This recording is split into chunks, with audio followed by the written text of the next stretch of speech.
Okay. First thing we'll start with today is basic question. F be any field and consider univariate polynomials. So suppose f is a polynomial in just one indeterminate x. So f is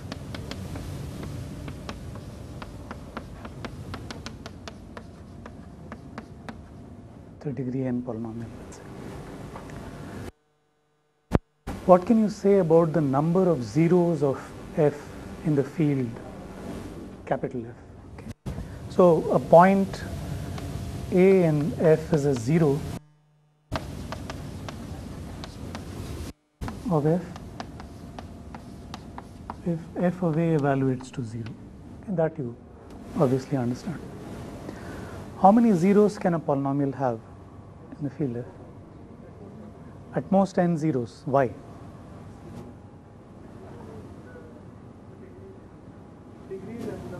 Yeah, so why can it have at most n zeros? So the point you want to make is that if A is a 0, then x minus A divides x. That's the property that you want to use, isn't it? Why should x minus A divide fx? So I use the division algorithm and try dividing fx by x minus A. I'll have a quotient and a remainder. What do I know about the quotient and the remainders? So this is the divisor. I get a quotient and a remainder. What does the division algorithm tell us? That the degree of the remainder is strictly less than the degree of the divisor. Otherwise, you will divide once more. So I know degree of R is strictly less than the degree of the divisor, which is 1. So what should be the degree of R? Must be 0. Means Rx is a constant, just a scalar in the field. Okay, so this is actually some scalar. Let's call it alpha. That's what it actually looks like. And now you substitute A for x. This part vanishes. On this side you get f of A, which is 0, and therefore alpha must be 0. Okay. So f of A 0 implies alpha is 0. And that's the reason why x minus A must divide f. So for every 0 A of f, x minus A divides f. And so if it has more than n factors, let's say a1, a2, etc., a n plus 1 are not a, let's say alpha 1, alpha 2, alpha n plus 1.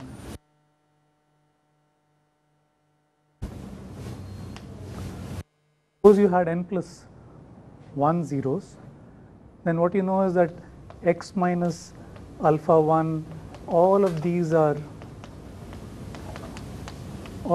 divide.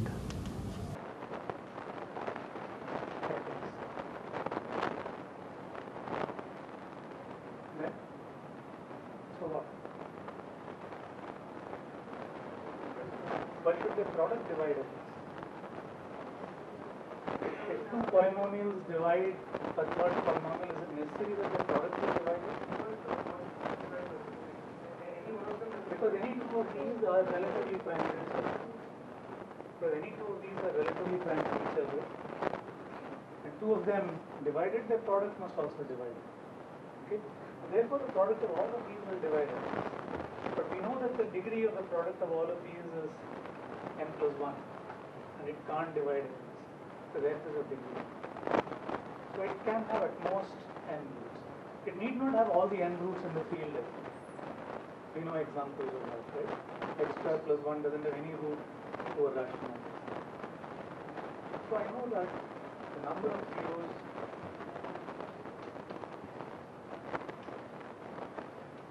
for f in capital F most big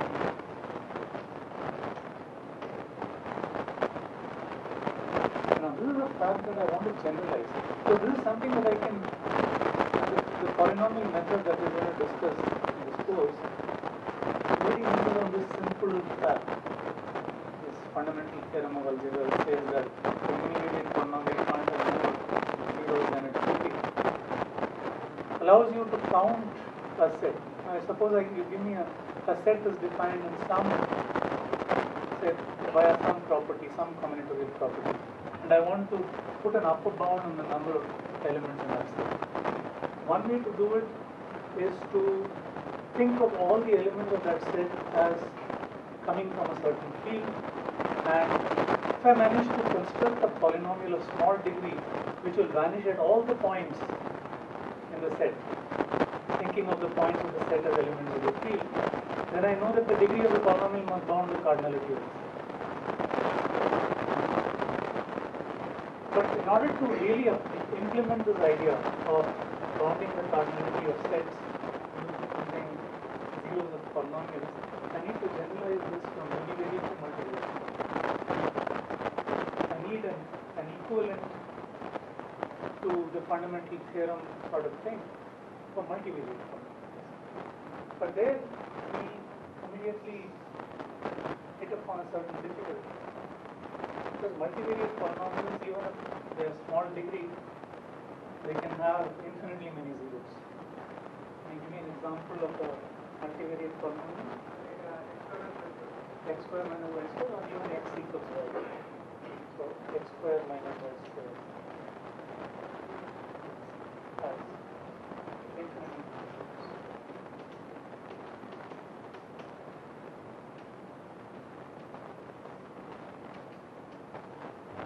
So what is the right analogy? So I can't hope to directly lift that statement. So it turned out, and this was discovered independently by two people, one is J.T. Schwartz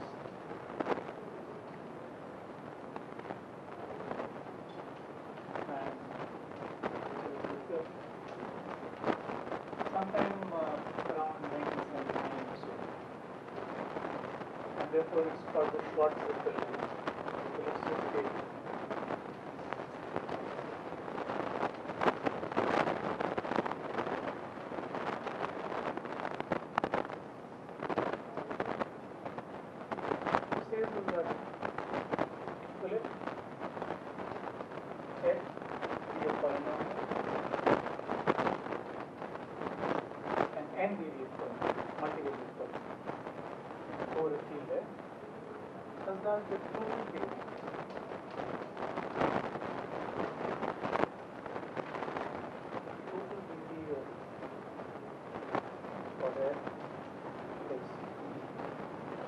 What do I mean by the total degree? See, what does a multivariate polynomial look like? If it's an n-variate multivariate polynomial, it will have terms like x1 to the power 5, x2, x3, 2, x7 to the power 6. The coefficient may be 5 or 10, plus so on. So it's exactly like univariate polynomials, except that in the case of univariate polynomials, you have just single powers of just one variable x. Here you have these monomials. Each such term is called a monomial. It's a product of powers of the different variables, x1 to xn. And a polynomial in n variable is basically a linear combination of coefficients counted to the field level. It's a linear combination of such monomials. So each monomial has a certain total degree associated. It's the sum of the exponents. So this monomial has degree 5 plus 1 plus whatever. So every monomial has a different degree.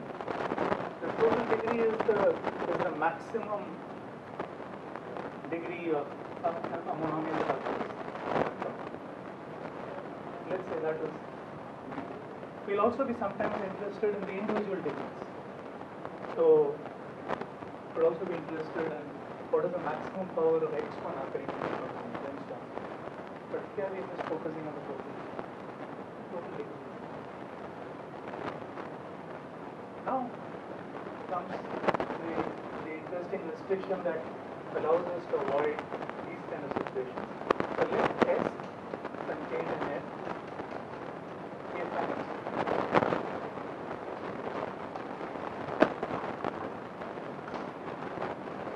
I'm doing combinatorics. I'm only interested in finite. So take any finite subset. And what you can ask is, look at the set S power n. S power n consists of n tuples in the form A1 up to Pn, where Ai is 1. You go for finite.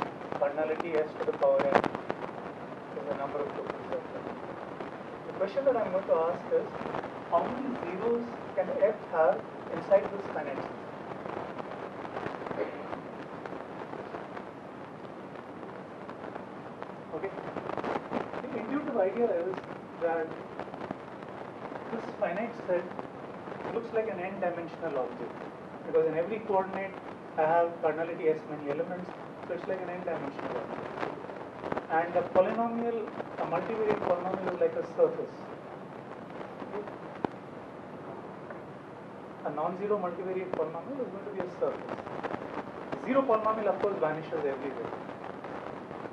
So if I put a surface through space, I know that the number of points that can lie on that surface is one dimension lower than the dimension of the space. Okay. So I want to see combinatorially what is the equivalent of it and what role the degree is going to play. The claim of the lemma is that if S is an infinite set, the number of zeros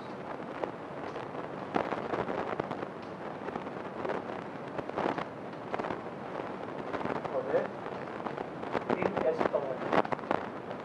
So in other words, the cardinality of A is the set of all points bar in S power n such that depth of A bar is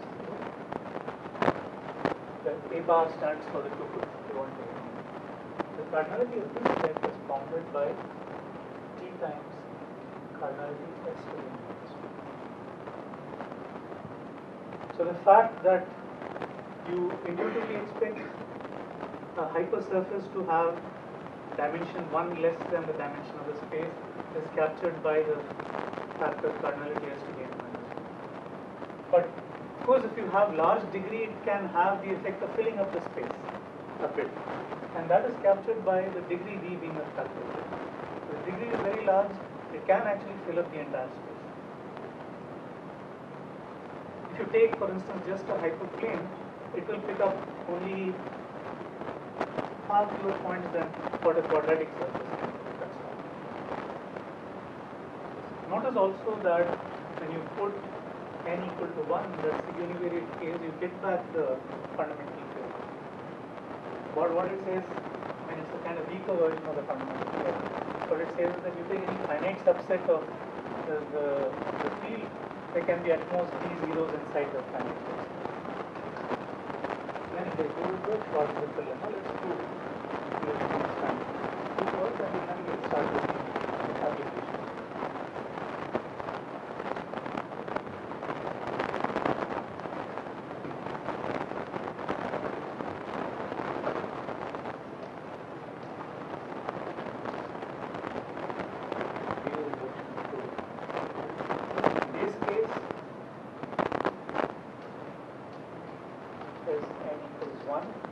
That's just the fundamental.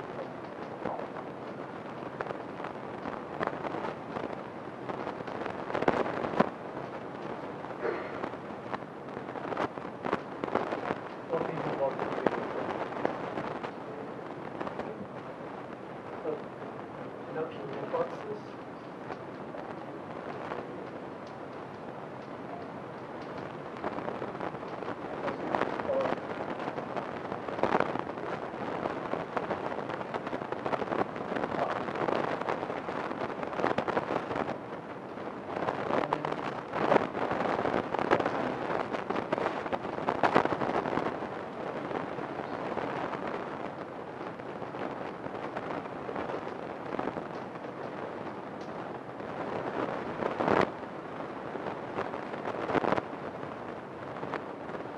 now let's do the reduction step.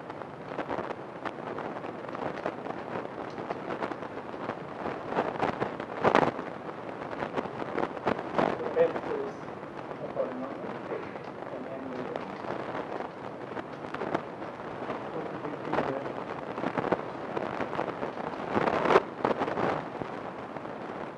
variables x1, x2 to x. You can think of it like that. So let's say I going from 0 to t because t is the maximum degree.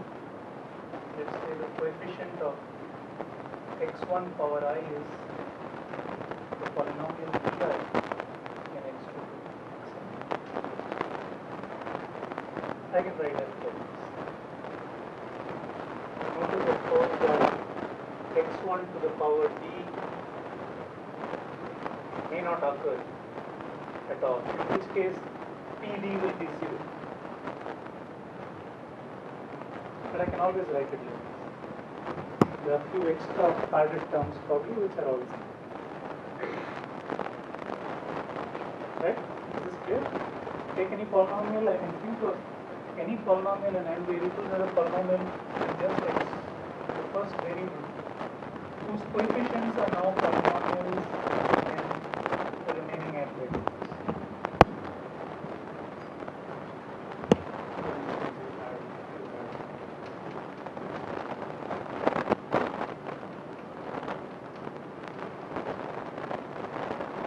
Something like this. Then x1 square is 1 x3 plus x1 x2 plus x2 square. So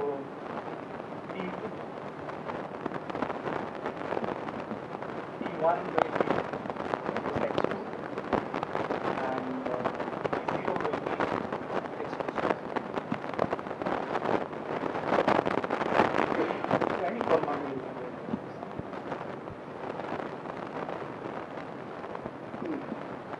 So as I said, you may have too many terms here.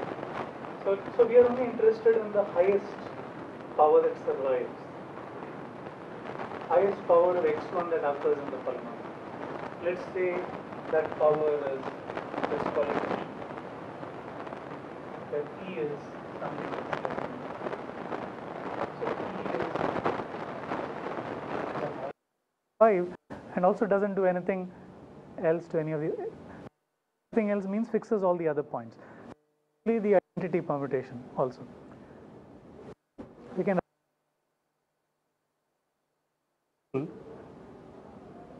So this is such a thing is called. So permutation can be written as a product of disjoint cycles. So let's take another example because here it's. So one example is not good enough. So let's take this 1, 2, 3, 1, 5, 4. Okay, just as a variant. So this is 1, 2, 3 multiplied by 4, 5. So in general, if you take a sigma and Sn, how will you discover these cycles one and keep chasing the pointers? Come to the fresh point, chase the pointers. So chasing pointers and collecting the elements that you get will give you a product of disjoint cycles.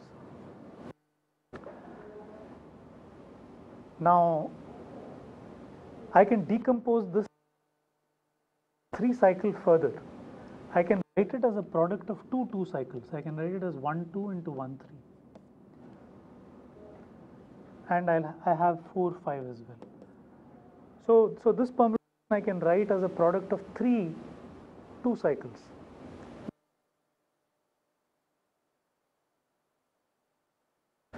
This way I can write as 1 3 1 2 1 4. That I'll forget because anyway identity. It is also a product of 3 cycles. And as a for a difference, let's also look at 1 2 3 4 5 1 2 3 4 5 1. So this is a huge cycle 1 2 3 4 5. I can write it as 1 2 5. You that I'm not bluffing. That 1 2 into 1 3, when you compose the permutations, you will get 1 2 3. Let's just check that. So this from left to right, 1 goes to 2, 2 goes to 1, 1 goes to 3, so 2 goes to 3, like here. 3 doesn't move here, 3 goes to 1, so 3 goes to 1 here. So these two things do the same thing. Like that, this can be written as. Now, this permutation is a product of an odd number of 2 cycles, odd number of transpositions. This is also of an odd number of transpositions. Permutation is a product of an even number of transpositions.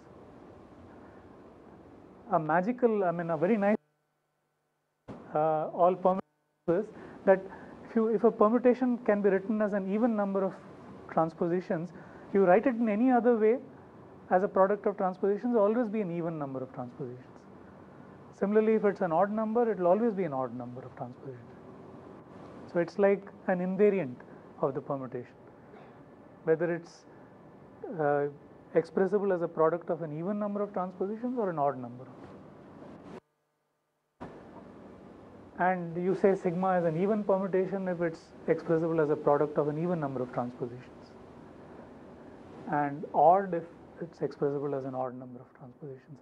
So to think of it as 0 and 1 is you are actually mapping permutations to 0 and 1, to F2 in F2 or Z2, in the sense that if you give me 2 odd permutations and you multiply them, I get an even permutation, because the first one is a product of an odd number of transpositions, second is also odd plus odd is even. 0 plus 1 is 1. If you multiply an even by an odd permutation, you will get.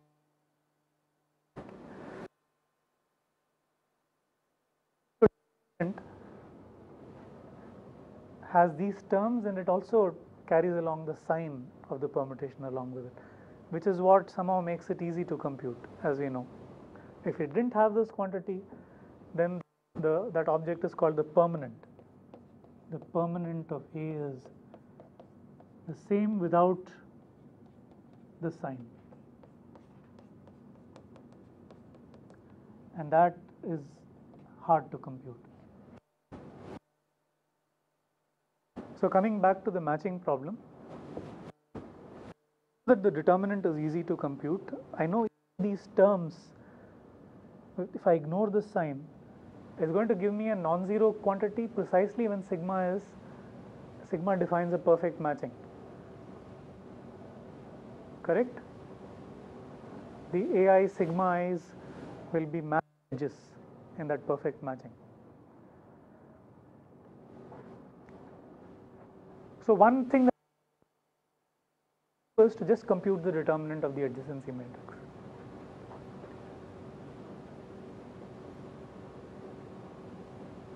If it's non-zero, what do I know?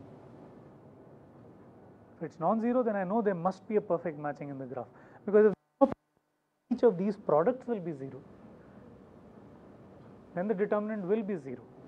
Okay, so I know that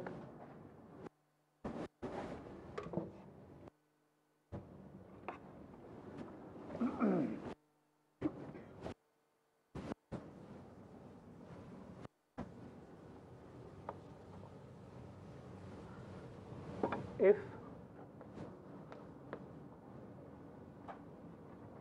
G does not have a perfect matching,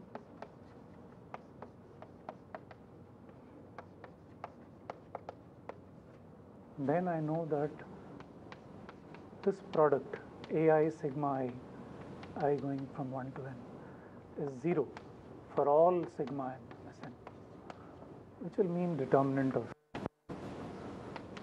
A is 0.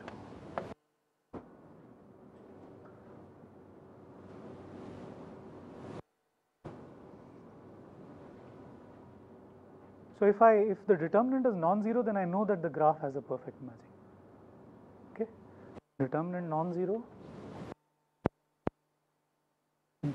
G has a perfect matching.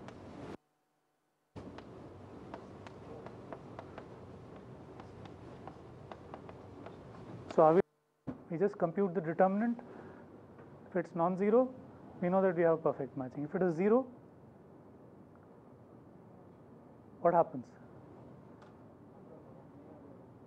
If it's zero, it may still have a perfect matching. It might happen that half the perfect matchings are even permutations and the other half are odd permutations. They all cancel off each other.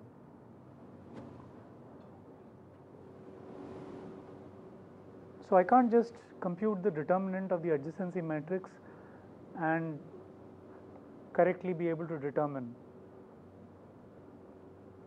whether G has a perfect matching or not. So Lowas came up with is a very clever idea.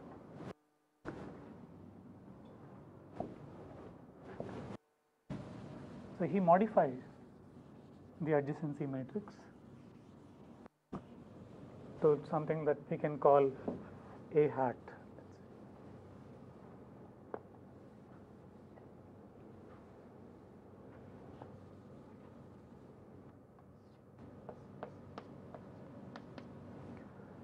And the definition of A hat is A hat of ij is the indeterminate xij if ui vj is an edge and 0 otherwise.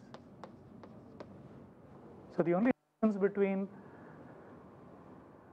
the matrix A hat and A is that the ones are replaced by indeterminates, a fresh indeterminate for every entry. They are all distinct indeterminates. For every edge we have a new indeterminate. So how many indeterminates are there in the matrix? As many as the number of edges in the graph. Exactly as many as the number of edges in the graph. What is the determinant of A hat now? It's still the same thing. The same thing in the sense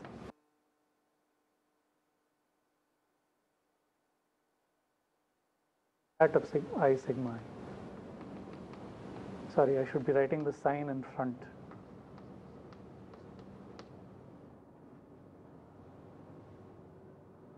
So determinant of A hat is still the same.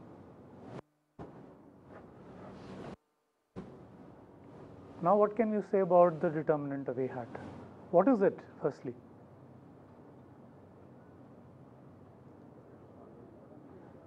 What are these things?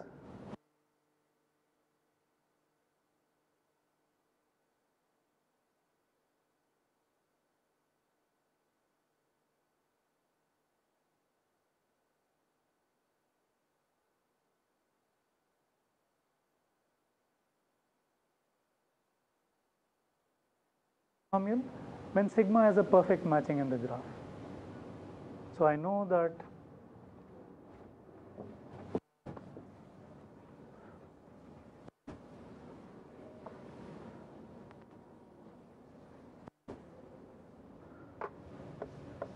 product A hat I sigma I is a non-zero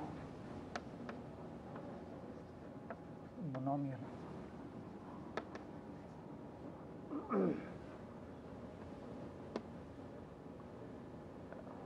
In determinant of A hat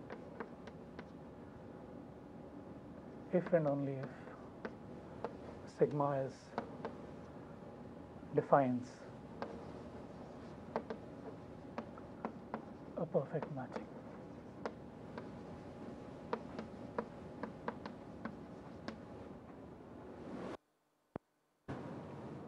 Okay, can these monomials cancel each other off? Suppose you have two permutations, one of them odd and the other even. Of course, if both are even or both are odd, they'll have the same sign. They can't cancel. Can two different matchings cancel off each other? Why can't they cancel each other? They are different monomials. They can't cancel. Because xij is the name of the edge that is being used there. They can't cancel. So when I write that it's a non-zero monomial, if that thing defines a perfect match. No, therefore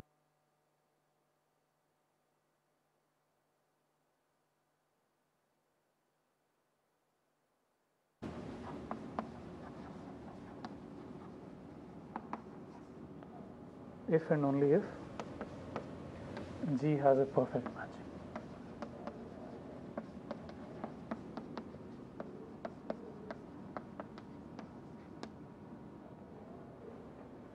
So if I want to test whether G has a perfect match, I just need to test if the determinant of this matrix, which is now filled with xij's and zeros, is non-zero or not. Okay, how do I check whether the determinant is non-zero or not? Compute the determinant. Can I compute the determinant? By using Gaussian elimination, when the entries are xij's. So what will happen when you try to use Gaussian elimination? You will be dividing by xij's, you will be subtracting, you will be multiplying, and finally you will get, so as you proceed, when you keep doing that, you will get huge expressions, compact expressions, but there will be expressions. There will be sums of products, of differences of products, like that it will come. And you'll also be dividing to make sure that you can, when you subtract, you can cancel off things. So finally the determinant will be like one expression, and you have to test whether that expression is zero or not.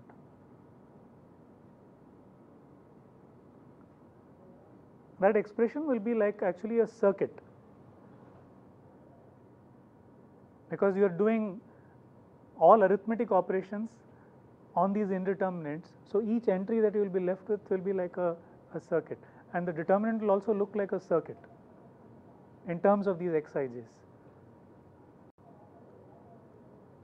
How will I check if that circuit computes non-zero polynomial or not? I have to use the Schwarz-Zippel. Yeah, I'll use the Schwarz-Zippel test. So I won't compute that circuit. I won't do that, because I can directly plug in random values for the indeterminates and use the Schwarz-Zippel test. What is the degree of the determinant polynomial? What is the total degree of it?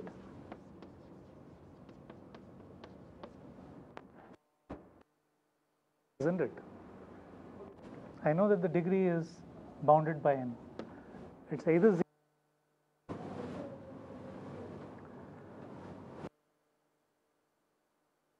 Degree is n. The probabilistic version. I'm going to get a randomized algorithm. What should I choose S as? Sorry?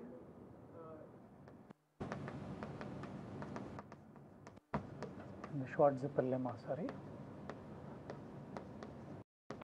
S equals 1 to 2n. So we are working with the field F of rational numbers. Working with the field of rational numbers, let S be just 2 numbers. Then do a random substitution. So the test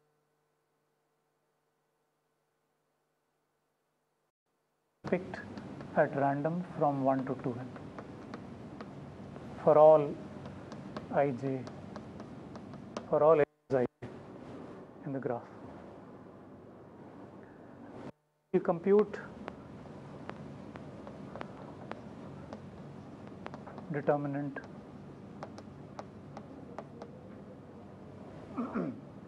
of A hat with the substitution.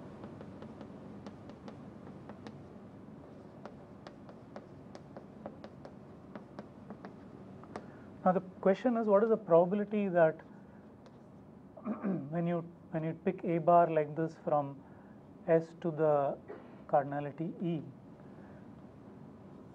determinant of A hat evaluated at A bar, let me put A bar outside. What is this probability? It's bounded by the degree divided by the size of S. So that's at most 1/2. Of course, if you choose a larger set S, you will get a suitably half.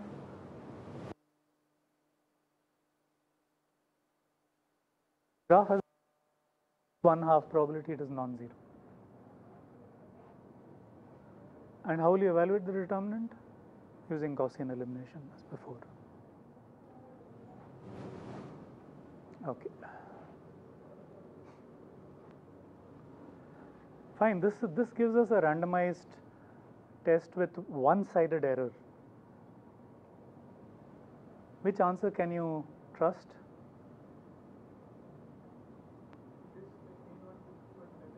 If the determinant is 0, we don't know whether the graph has a perfect matching or not. If it is non-zero, you know for sure, right? Because for obvious reasons. So the error probability is on one side. If you want to push down the error probability to some epsilon, you just need to repeat the experiment that many times. If you repeat this k times, the error probability is 2 raised to k. How do I find a perfect matching?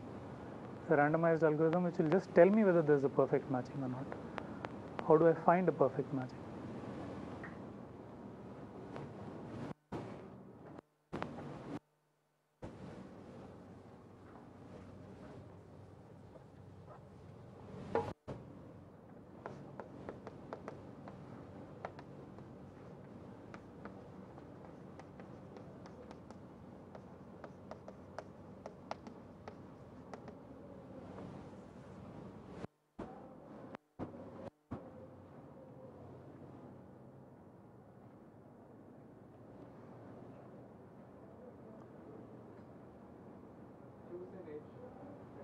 Assume that it is present in matching and check if there is a perfect matching for rest of the graph, and if there is perfect matching, continue. So when you assume that this edge is in the perfect matching, you will remove both its endpoints as well.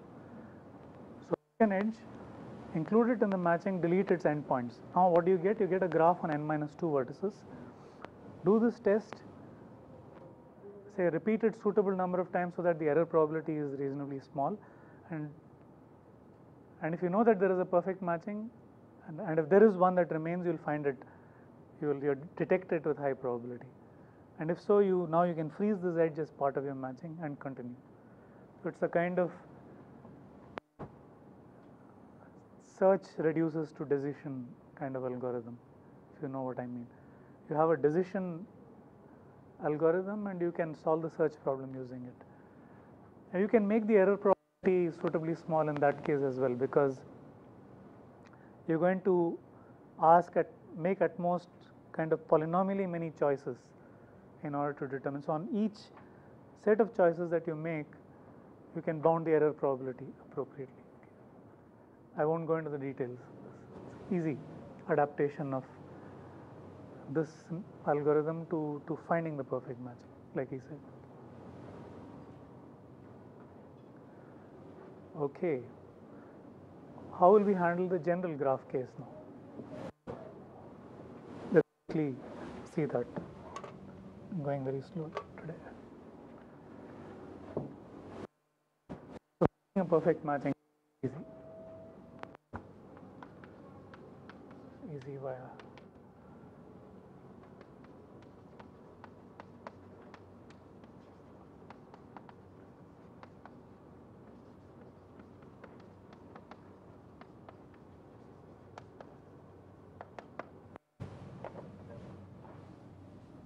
general graphs.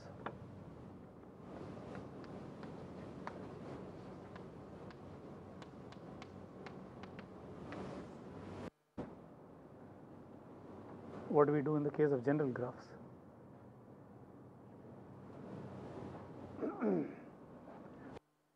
Tripartite graph. You define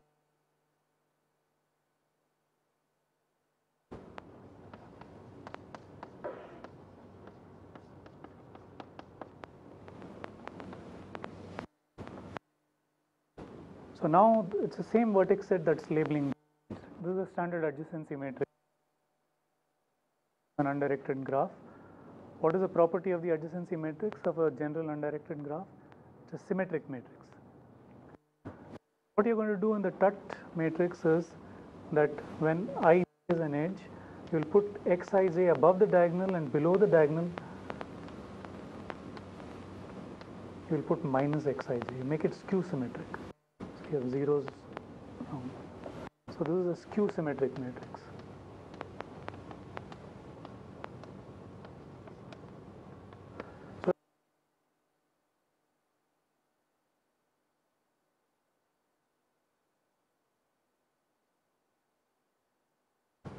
If I is less than j,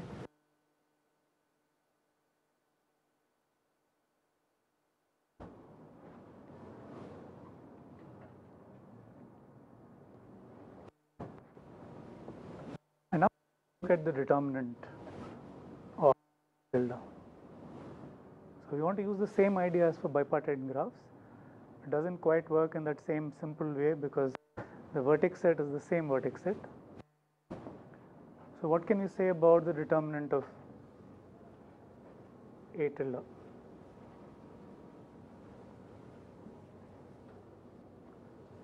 Okay, of course, we can always write down determinant of A tilde as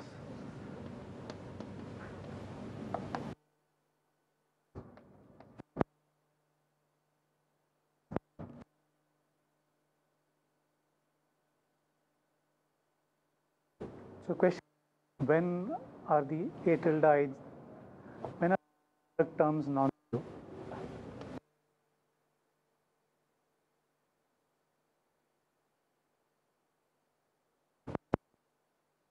A tilde I sigma I is non-zero.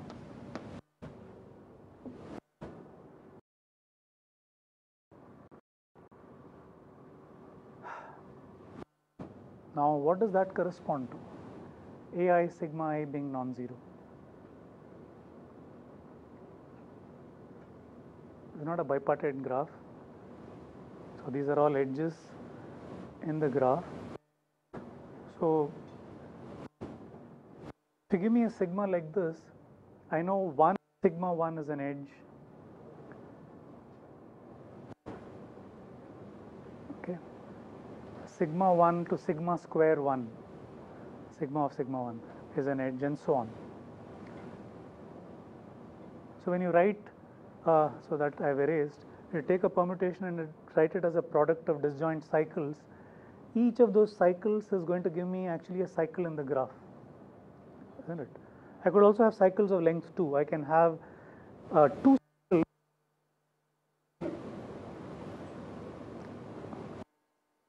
edge, of course. I, J and J, I both may be there.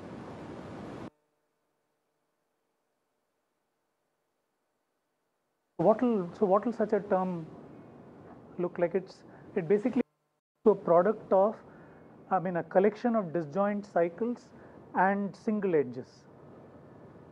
The single edges are basically traversed both ways. So whenever A tilde I sigma is non-zero, sigma actually defines a subgraph in G. It's a collection of disjoint cycles and single edges. How do I interpret that as a matching? So sigma defines a collection of disjoint cycles and single edges in G, which covers all the vertices.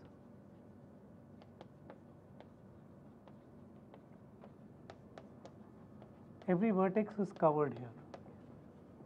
That's a property coming from the fact that sigma is a permutation. See, notice that if all the cycles that you had was of even length, then I get a perfect matching out of it. The single edges are like matched edges, and from each even cycle I can take alternate edges, and that will give me a perfect matching. But the problem is that sigma may have odd cycles in it, and those don't correspond to perfect matchings in any way. So what happens in that case? So lots of these permutations will correspond to odd cycles, and the fact that the determinant is a non-zero polynomial may be only because of such permutations which have odd cycles in it. So testing whether determinant is non-zero right now doesn't seem to tell me whether the graph has a perfect matching or not.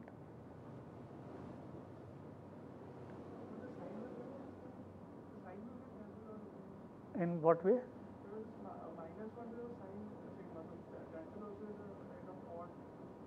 Yeah, but it's not clear that it's going to get cancelled off. The sign just depends on the number of cycles of each type. If you give me a cycle structure that is 5 cycles of length 2, so many cycles of length 3 and so on, that will have a certain sign. Okay. You take a permutation, write it as a product of disjoint cycles. Any other permutation of the same cycle structure will have the same sign. Is what I'm saying clear? You give me 2 permutations, say the first one has a cycle of length 1 cycle of length 3, 5 cycles of length 2, etc., etc. With odd length, it will get cancelled. I mean, the symmetric, with a cycle of odd length, Yeah. you would have x in one permutation, with corresponding xji minus xji, you would have another permutation, should have minus xji. Exactly, exactly, yeah. Because it's odd, the product. Exactly. Okay. And that is the reason why it introduced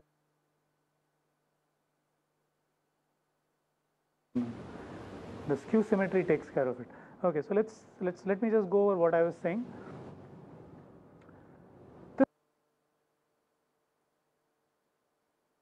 Depends, the sign of the permutation really depends only on the cycle structure. Let me just say that once.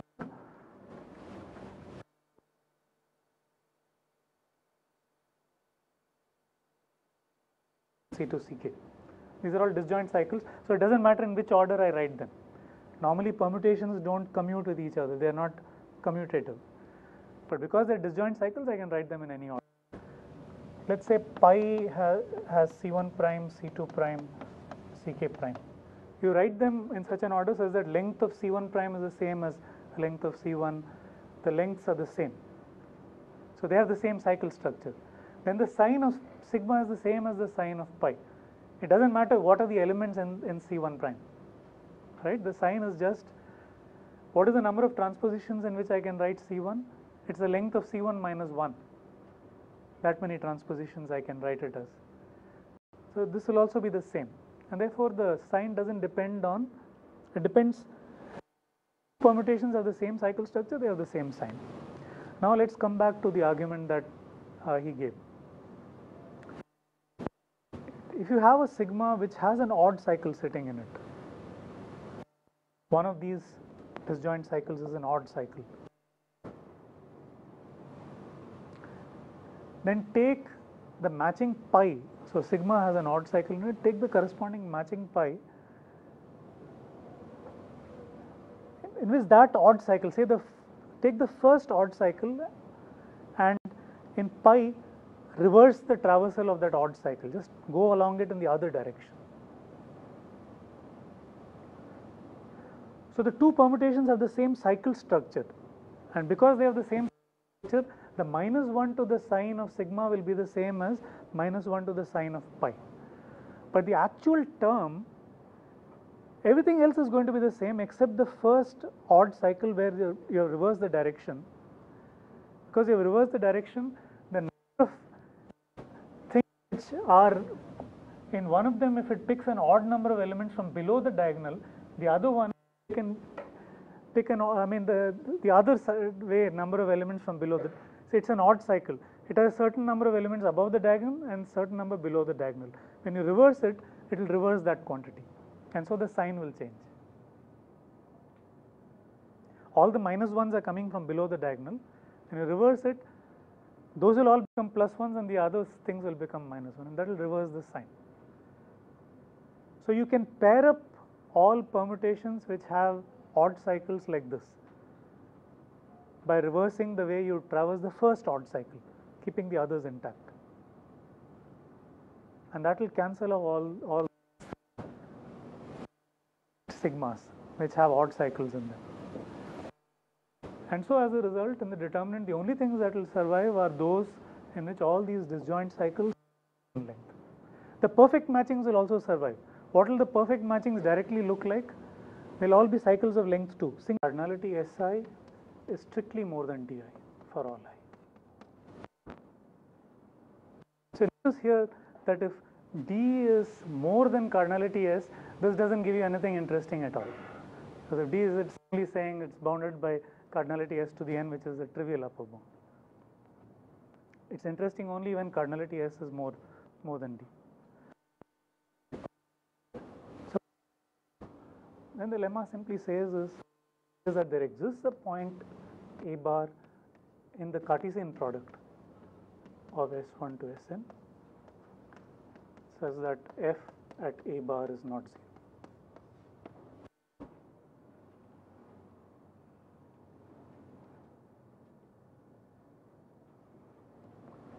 It's saying that if the degrees are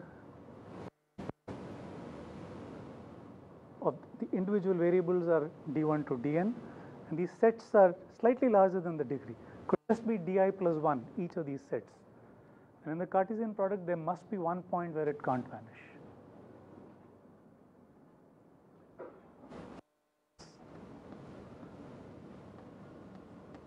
See a quick proof of this. Again, using the same method. It's clearly for by induction we are going to argue. We're going to prove this again by induction. For n equals 1, it is obvious, because if you give me a set with more points than the degree, then there's at least one point where it doesn't vanish. So n equals 1 is clear. Assume for n minus 1 variables. Assume so for less than n variables or indeterminates.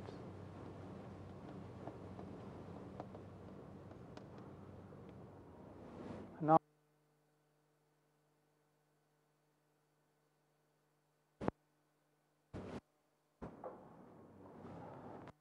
so write f like that again.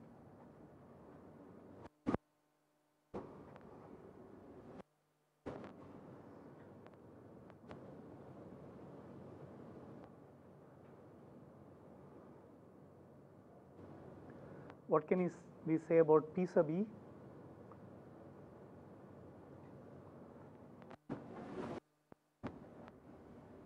What is E, by the way? E will actually be D1, right? Because D1 is the occupation.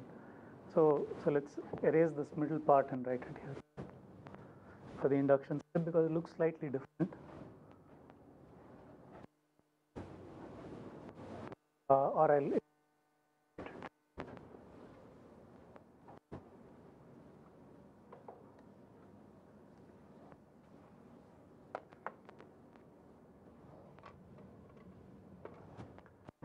so f is actually 0 to d1 p sub I x2 to xn x1 to the I.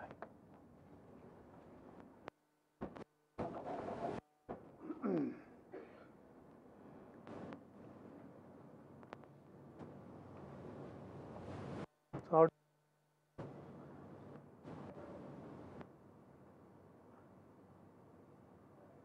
there is a point in S2 to Sn where, so there exists a point A2 to An in S2 Sn such that P sub D1 of x A2 to An is non-zero.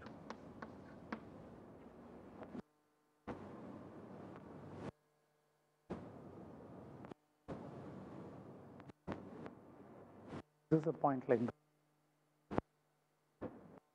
It's true by the induction hypothesis.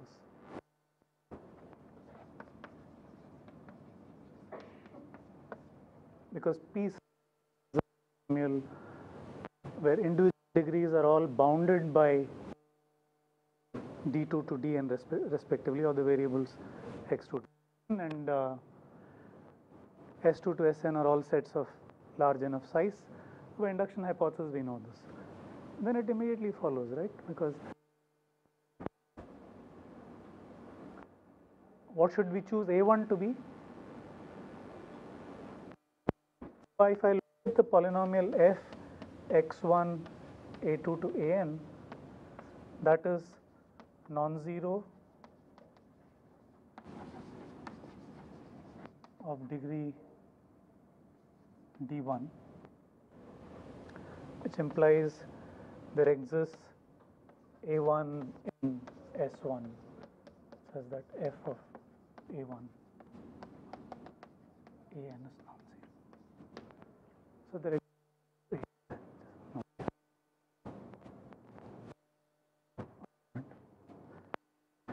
so one nice thing about the Schwartz, let's come back to this and see some nice application.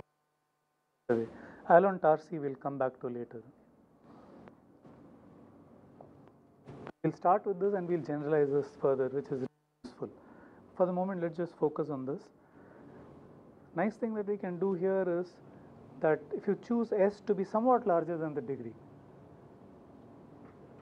then what it says is that a random point in S to the n is a 0 with probability at most d by cardinality S. Because the number of, so this statement, when you recast it in terms of probability, what it says is,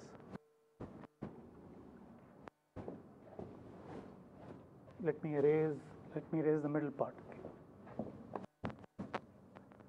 Schwartz-Zippel lemma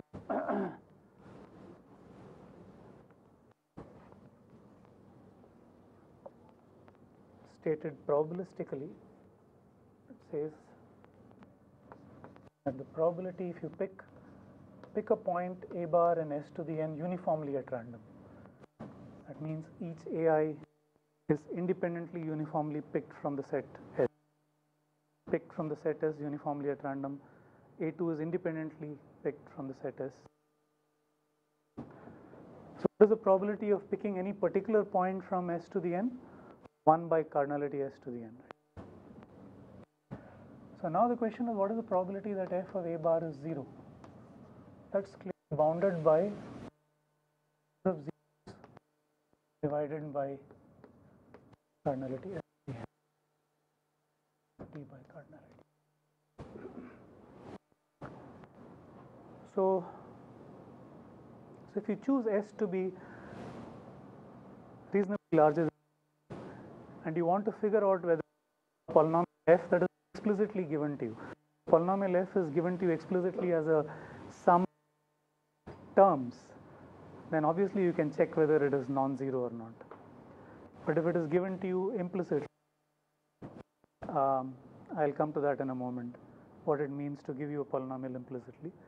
If it's given to you implicitly, then to check whether it is 0 or non-zero, try to expand out the implicit expression and write down all terms. That may be a bad idea because the total number of terms can be huge. If you have a degree d polynomial in n variables, how many terms can be there in all? Your degree d polynomial in n variables. How many terms are there in a degree d polynomial in n variables? Power d, that's a better estimate. Why n to the power d? The total degree is d. Total degree. So the sum of the exponents is at most d.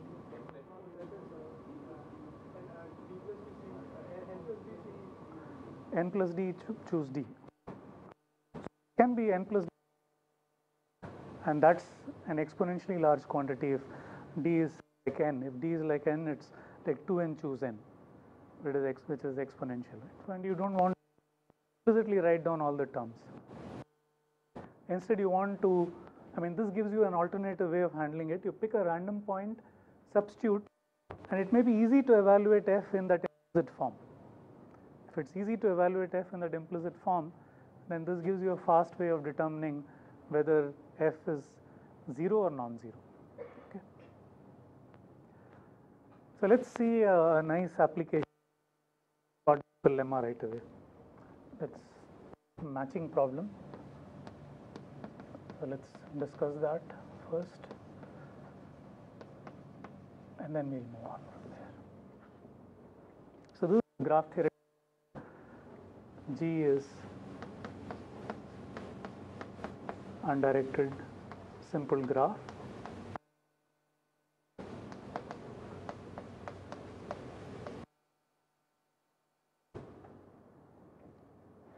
Matching in G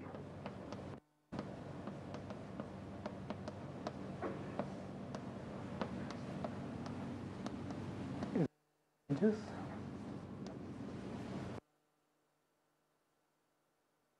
no common endpoints.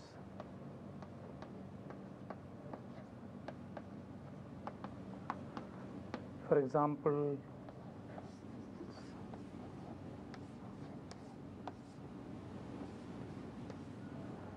say 1. What is the matching in this graph? Just read out, spell out the edges, which will form one possible matching. Say 1, 2, 4. These two edges give you a matching because 1, 2 and 4, 5 don't have any common endpoints. I can't include 1, 3 in it because 1 will be a common endpoint. I can't include this, can't include this. Is this the largest matching that's possible, or can we find a better matching? In this case, it's the largest matching that's possible.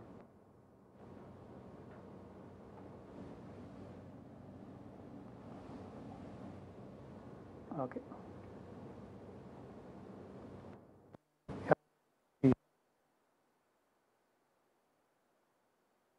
This is a maximal matching which I can't augment to a larger matching.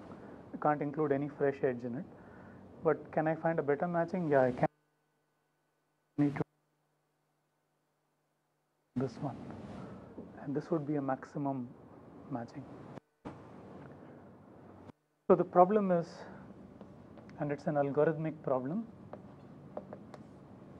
compute a maximum size matching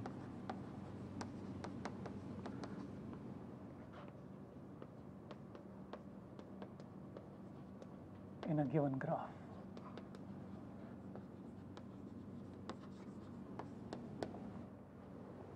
So this is really well studied problems. Both are all of you are nodding, so you've all seen this problem. Okay, tell me something about it. What are the things that you recall about it?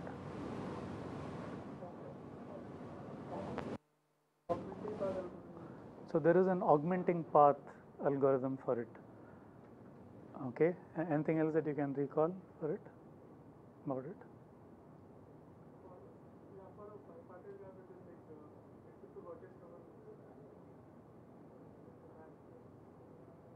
For bipartite graphs, there is a special structure to it.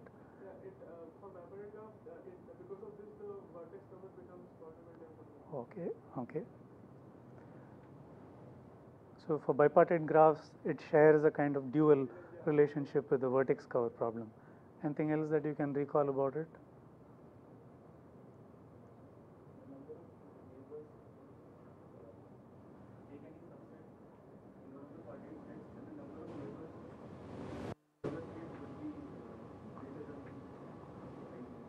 Okay, so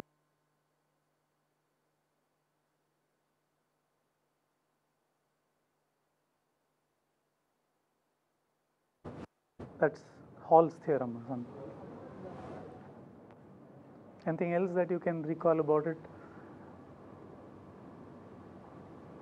But even if you haven't encountered it, it's a very natural, simple algorithmic problem, right? Even if you haven't learned all that graph theory, today we're going to discuss a simple randomized algorithm for it, which is far easier than the combinatorial algorithms. Okay, so yeah, the related problem first look at is the perfect matching problem, because that's somewhat easier to handle.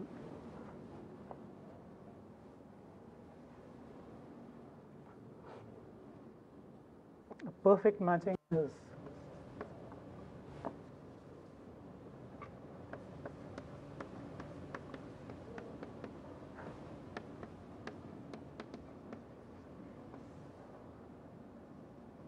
in a graph G is a matching that covers all vertices.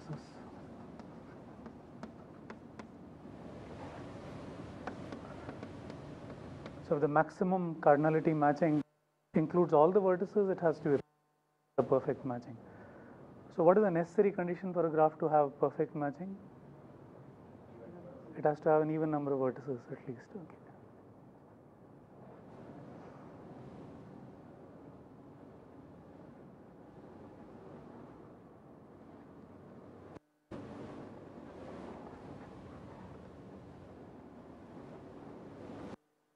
I want to use the Schwartz-Zippel lemma to design an algorithm to test whether a graph has a perfect matching, and also to compute a perfect matching in the given. It won't be as efficient as the combinatorial algorithms, close to it, but I won't be describing the ones that are really as good as the combinatorial algorithms. What I'll describe is somewhat weaker, using the Schwartz-Zippel lemma. So let's first look at bipartite graphs, because they are kind of easier to handle. So let's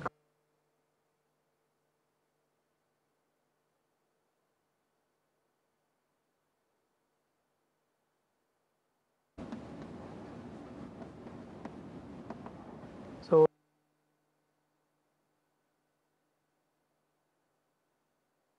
cardinality U is cardinality V, which is N, and you have edges between U and V, and the problem is to check whether G has a perfect matching. Matching is going to match off all vertices in U and V to each other, and if it has one, you want to also compute it. So the standard combinatorial is also an augmenting path. So what is this augmenting path algorithm? In case some of you haven't heard of it, can you give a 2-minute description of it? How does it work? We take a starting vertex, we make a directed graph. No, just the graph theoretic part of it, not how to find an augmenting path. Augmenting path is like one of the edges in a matching, and the next edge is not in the matching. Alternating. Okay. So what is that the given graph, you found some matching already. Okay, you found say 5 matched edges, and you want to know if you can get a larger matching or not. The claim is that if there is a larger matching, then you can find an augmenting path. What is an augmenting path? It will start at an unmatched vertex. So the first edge will be an unmatched edge, the next edge will be a matched edge, and it will alternate like that. Finally, it will end with an unmatched edge at an unmatched vertex, exposed vertex as it's called. So that kind of a path is an augmenting path. And the nice thing is that you can take that path, it will have odd length, because it's starting with an unmatched edge, ending with an unmatched edge, and alternates.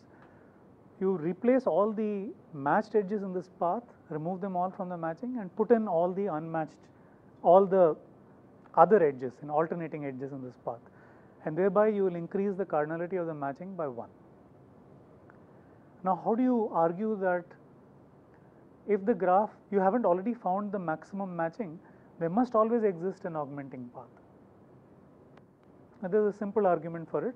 What you say is that suppose you take any maximum matching and you take this given matching and take the symmetric difference of these two sets, you can see that you will have a collection of cycles and paths, and those paths, at least one of them must be an augmenting path.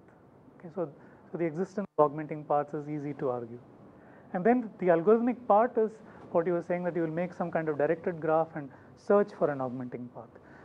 It's really easy in bipartite graphs, and it's quite in the case of non-bipartite graphs. But the algebraic algorithm which we are going to describe is easy in both cases. Okay, maybe it's slightly more complicated in undirected graphs, but not as much as in the combinatorial version.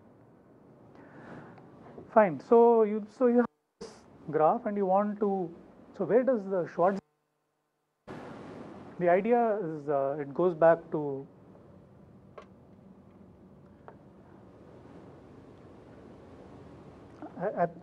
it's called the Lowa's test. So it goes back to Lowa's, early 80s or maybe sometime in the 70s. Okay, what his idea is look at the adjacency matrix of the bipartite graph.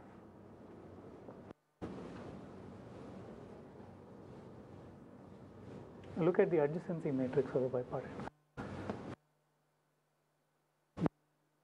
by set U, columns are indexed by the set V, and you put a 1 if there is an edge between,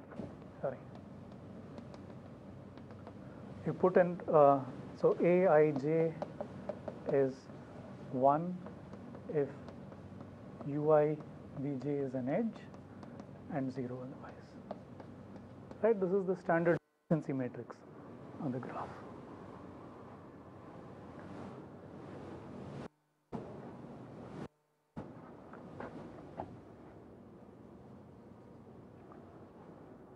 Now, the matching in this, can we think of matchings in terms of the entries of this matrix? If you've already seen it, you know the answer. So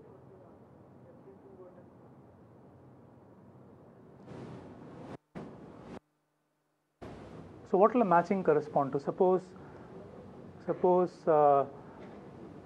U1 V5, U2 V3, U3 V1. Suppose this was a matching, a perfect matching.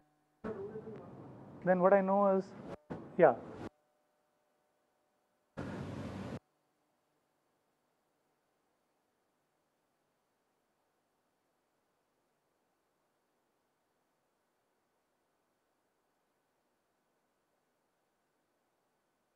So for every row I have 1, but no two such ones occur in the same column. That corresponds to a matching.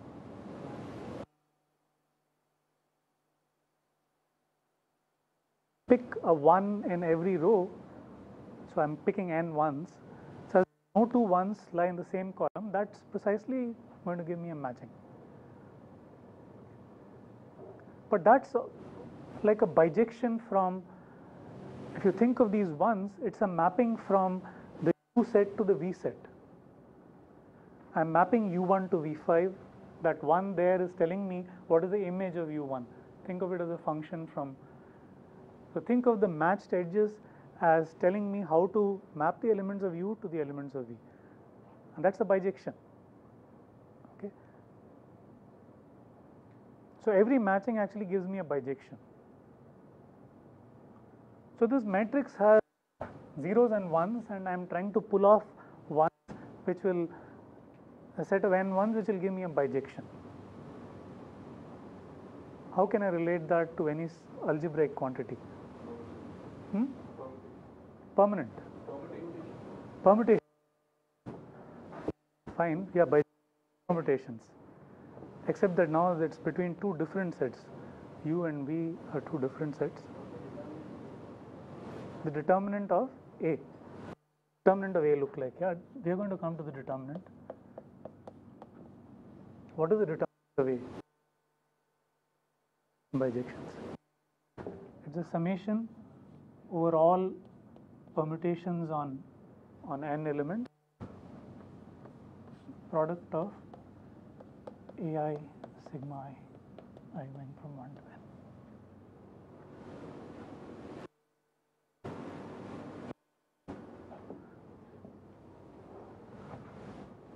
So I know that the determinant looks like this, it doesn't quite look like this.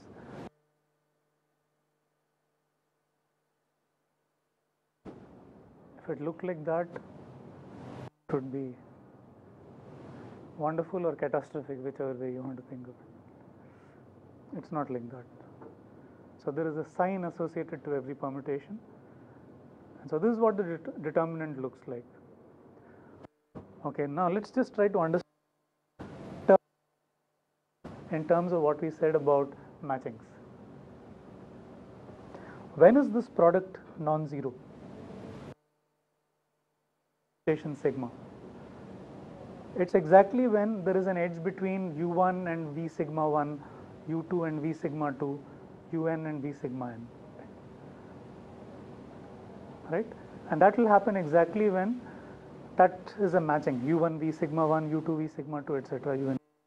So this particular product gives me 1 when sigma is actually a matching. Sigma being a mapping from u to v gives a matching, otherwise it's 0. So how many such terms are going to give me a 1? Exactly the number of perfect matchings in this bipartite graph. The unfortunate along with this. If the sign, I would just compute the determinant. I know how to compute the determinant, right? By using Gaussian elimination, I can do these row operations, get the echelon form and compute the determinant. That will take cubic time or something like that, cubic arithmetic operations. And that will actually give me the number of perfect matchings in the graph, in that bipartite graph. But what is messing up life is this -1 to the sign of the permutation sigma. What is the sign of a permutation? There is a notion of even and odd permutations. So you discuss that.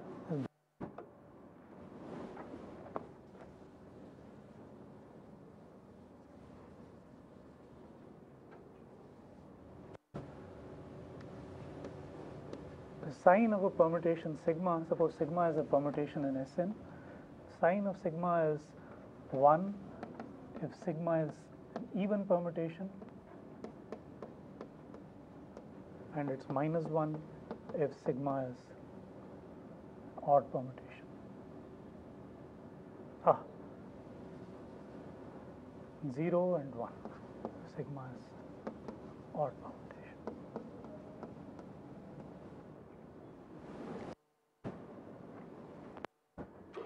So what does it mean to, what is an even permutation?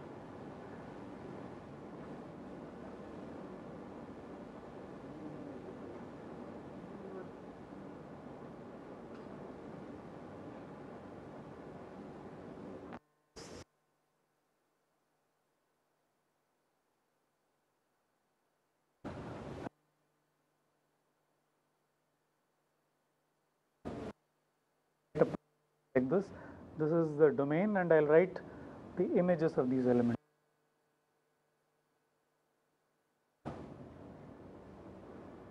So this is a permutation.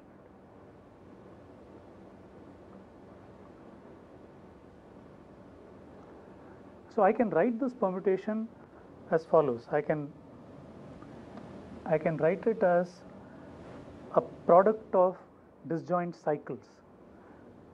So how do I discover that? I notice that 1 maps to 3, 3 maps to 2, 2 maps to 4, 4 maps to 1. So I can write this as 1, 3, 2, 4, and 5 maps to 5. Okay, so this is a shorthand for a certain permutation. What is that permutation? It's the permutation that maps 1 to 3, 3 to 2, 2 to 4, and 4 to 1, multiplied by a permutation and this permutation doesn't do anything else